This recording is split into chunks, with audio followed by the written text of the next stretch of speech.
Ngayong umaga, tatalakayin natin ang isang mahalagang paksa na may kinalaman sa kalusugan ng ating puso.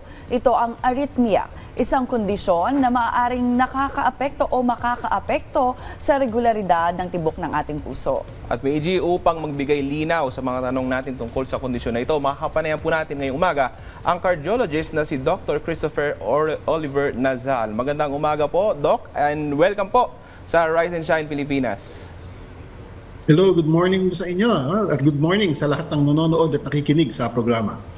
Good morning, Doc Nazal. Meiji po ito at kasama si Daniel. Doc, ano po ba yung arrhythmia at paano po ito naiiba sa iba pang mga sakit sa puso? Well, basically, pag sinabi nating arrhythmia, ito yung may problema, yung mismong pagtibok ng puso. Ang problema is yung kuryente ng puso na nagpapaandar sa kanya. Normally, ang puso natin, tumitibok yan in a regular fashion. No? May tamang bilis, may tamang rhythm.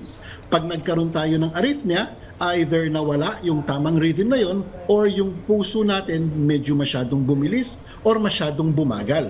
At nagkakaroon ito ng consequences sa kalusugan ng isang tao. To follow up lang, no, gaano po katagal ito itong ganitong klase ng signs, yung kumbaga yung mabilis na tibok ng puso? Kasi 'di ba like yung normal, minsan may mga instances or circumstances na parang alam mo yung pag na-excite tayo, biglang ang bilis ng tibok ng puso natin, 'di ba? Ano po yung pinagkaiba nito para malaman natin ay iba na to, arrhythmia na to, Doc? Okay. So, gaya nga nung nabanggit mo, may mga normal naman. So, sa isang ordinaryong araw, sa isang ordinaryong individual na wala namang kakaibang nangyayari sa kanya, usually, tumitibok yung puso natin between 60 to 100 beats per minute. 60 to 100 beats. Ngayon, pag medyo less than 60, o kaya more than 100, isa na yung type ng arrhythmia. Pagkatapos ang susunod, yung pag medyo irregular yung tibok ng puso. Pag ganon, yung tao nakakaramdam siya sometimes na yung tinatawag nating palpitations. No? Kasi sa isang ordinaryong pagkakataon, hindi naman natin nararamdaman yung tibok ng puso natin. Pero may mga pagkakataon kapag nawala sa timing, nawala sa tamang rhythm yung tibok ng puso, nararamdaman yun ng tao as palpitations. Yung mismong tibok ng puso niya, nararamdaman na niya. Doc, ano naman mo yung mga pangunahing sanhi po ng arrhythmia, at saka meron po ba yung mga particular factor, yung mga particular risk factors dito? Okay. So maganda yung sinabi mo, Daniel, magkaiba talaga yung causes, yung dahilan, tsaka yung risk factors ng arrhythmia natin. So ang mga pangunahing dahilan, yung pwede maging cause ng ating arrhythmia would be sakit mismo sa puso. Of course, ang leading pa rin dyan, yung merong mga bara, yung ugat ng puso. Yung tinatawag nating coronary artery disease. Okay? Ngayon, meron sometimes other medical conditions like, for example, kung may sakit yung mismong muscle ng puso, yung tinatawag na cardiomyopathy. Kung merong sakit yung valvula ng puso, yung mga valvular heart disorders, ang mga taong merong hypertension, pwede rin mangyari to. Or sometimes, kumbaga ba, meron talagang congenital, mula nung pinanganak yung tao, yung muscle or part ng puso niya medyo irritable talaga yung kuryente, kaya nakakaramdam siya ng arrhythmia. Of course, other medical conditions which hindi naman may not be originating from the heart, hindi naman nagsisimula sa puso, can also cause arrhythmia. For example, mga may thyroid problems can also cause that. Mga people who are anemic, minsan yung mga merong electrolyte problems, kidney problems and such, pwede rin maging cause of arrhythmia. Ngayon, doon naman sa isang sinasabi mo, yung risk factors. Ano yung mga bagay na pwedeng magpataas ng chance na merong arrhythmia ang isang tao? So, on the top of the list, madalas nating sinasabi, pag madalas ka daw nagkakape, magkakaroon ka daw ng arrhythmia. Well, that is true. Yung palpitation, di ba po? Ano yan? Opo, like pagkape, Yes, nagpapalpitate. Ganon. Yes, mga gano'n. Pero other than coffee, other than caffeine intake, actually mas higher, mas common na nagiging risk factor would be the use of tobacco products and the use of alcohol. Talagang mas malaki yung chance mag-arrhythmia ng isang tao. Of course, yung other things, yung mga madalas mag-consume ng yung mga so-called energy drinks, nakakapag-cause ng arrhythmia. Okay? Some medicines may cause our heart to react that way. Mga taong may hypertension, of course, may mataas na blood sugar, no? O kaya medyo, halimbawa, medyo obese yung tao, mas malaki din yung chance na magkaroon ng arrhythmia.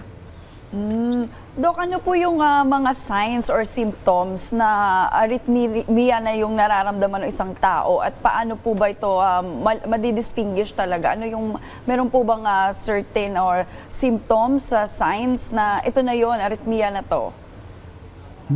Okay, so good. So ang pinaka-common na sign ng arrhythmia would be palpitations, no? Yung nararamdaman natin, yun mismong tibok ng puso natin. Yun ang pinaka-common sa lahat. Okay?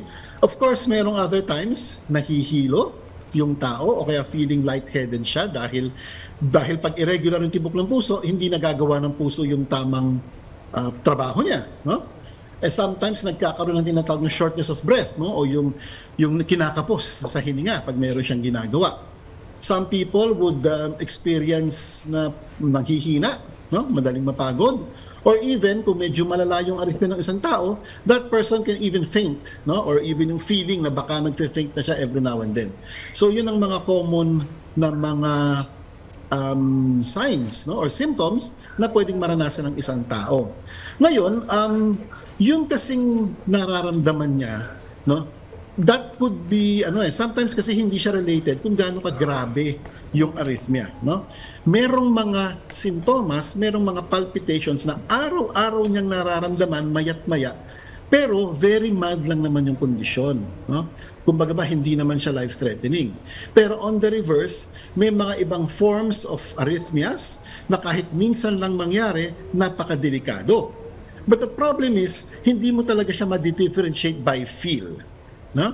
So ang kailangan talaga gawin ng isang tao is once nakaka-experience siya ng palpitations, lalo na pag medyo paulit-ulit at may mga other symptoms like madaling mapagod, kinakapos ang hininga, or baka nag-faint na siya, mas maganda talaga magpa-check up na sa doktor, no? Preferably sa aming mga cardiologist.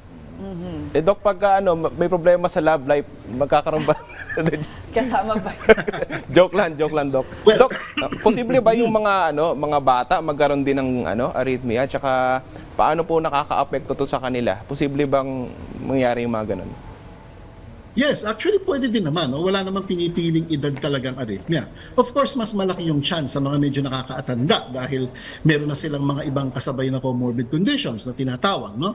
Pero sa mga bata, pwede din. Kasi ang arrhythmia could be due to genetics, no? Or acquired causes. Something congenital, something na may pinanganak yung bata with, or kung halimbawa pinanganak siya with some sort of a heart defect, pwede talaga na at a very young age magkaroon na ng arrhythmia. Opo, Doc, nabanggit niyo po kanina yung palpitations, yung pagkahilo. Paano naman po pag ito na po yung naranasan ng isang tao o ng isang pasyente? Ano po ba yung unang hakbang na dapat gawin at paano po ito maaaring maiugnay sa arrhythmia? Okay. Well, unfortunately, no, wala talagang standard na first aid para sa palpitations. Okay? Siguro, ang pinakamagandang gawin na lang ng isang tao pag nakakaramdam siya ng palpitations, yung stop muna, magpahinga ng konti. No? Pero wala talagang yung, kumbaga, first aid na makakapag-treat sa kanya right then and there. So, ang pinakamaganda talagang gagawin ng isang tao na nakakaranas ng paulit-ulit na palpitations, lalo na pag may mga additional symptoms na, no, na nahihilo na siya, baka siya himatayin ng pakiramdam, may chest pain na siya, or nahihirapan huminga. Sa mga ganitong sitwasyon, the best thing to do talaga is pumunta sa doktor, pumunta sa ospital para makapaggawa tayo ng mga proper tests in order to diagnose yung arrhythmia. Doc, masingit ko lamang po, no? Curious lang po ako, ano naman po yung pinagkaiba nitong arrhythmia kapag inaatake naman ng panic attack or anxiety attack? Kasi parang sinasabi niyo po na yung palpitations, yung breathing, parang pong may similarities, no? Ano po bang pinagkaiba noon, Doc? Okay, so ganito yan. Pag sinabi kasi natin palpitations, yun yung sensation, no? Yun yung merong kang pakiramdam na kakaiba yung tibok ng puso mo. So, pwede tayong makaramdam ng palpitations in a normal, in quotations, no, situation. For example, pag napagod ka, pag nag-exercise ka, mararamdaman mo yung tibok ng puso. That's also palpitation. Pero hindi yung type na yung medical pathologic type of palpitation. Yung nasabi nga kanina, no, what if may problema sa love life? Pwede, no, parang ang bigat ng pakiramdam. Pero that could only be the symptom of palpitation. Pag sinabi nating arrhythmia, yun yung time, yun yung panahon na talagang nakita na ng doktor na diagnose natin through certain tests. Pinaka-common dyan would be the ECG. No? Merong certain tests na nag-demonstrate na talagang irregular na or may problema na yung tibok ng puso. Kasi some people who just experience palpitations for different reasons, no? Pag tinesting natin, lalabas, normal lang. No? Kumbaga baka nag-react lang siya, baka very sensitive lang yung nararamdaman niya, no? Kaya parang normal lang yung test niya. Pag sinabi nating arrhythmia, ito yung talagang, tinesting na natin sa ospital, tinesting na natin sa clinic, lumabas, definitely merong problema yung electrical conduction ng puso. Kumbaga sa mga lab tests and lab result, may mga lumabas na po talagang sa electric, kumbaga yung mekanismo na mismo ng puso. Yes. Kaya paano yung manilibre pa naman, Doc, si Meiji yata ng kape mamaya? Hindi Iwas na daw sa- makapagpalpitate. O, Dok, ito Basta sisingit ko lang, Dok. sobra-sobra. Ito ba, pag tumibok ba ang puso, Dok, kailangan bang sundin ito? Nako, ayan. Pag meron tayong nararamdaman, siguro, no, pwede. Out na natin. Alright.